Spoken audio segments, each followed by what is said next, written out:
The homeowner called me on this job regarding what seemed to be a leaking pipe in a wall.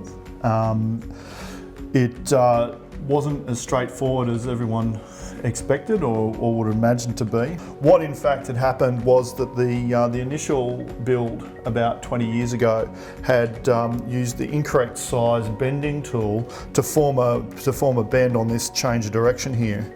And what had happened over time, because they'd used the incorrect tool, that the pipe had expanded and contracted over time. If you see that this bend here is smooth, so the initial bend actually had wrinkling across the inside edge of that radius, and because it's a hot water pipe, this pipe was expanding and contracting, every time it was turned on and off and came up to temperature. The pipe was expanding and contracting over time, and what that did was it formed a tear inside the pipe, and water leaks are generally quite a tricky job to determine their source, because it follows the path of least resistance. And what had happened in this case is that the water had tracked all the way back to the middle of the wall and was coming out of the wall back over here.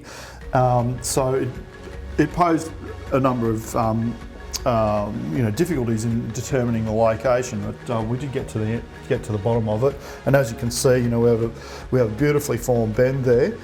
And once this wall's remediated, we should get at least another 20 years out of it.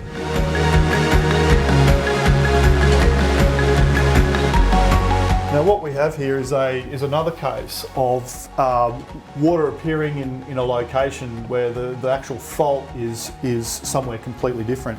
So in this particular case, the client called us with water actually coming out, seeping out of the carpet just here and out from under here, which would indicate normally that there is a leak somewhere in the bathroom. But that's actually not what was happening here. After a series of testing, we actually determined the leak was in the slab much further over there, which required a reroute, completely bypassing the broken and damaged section.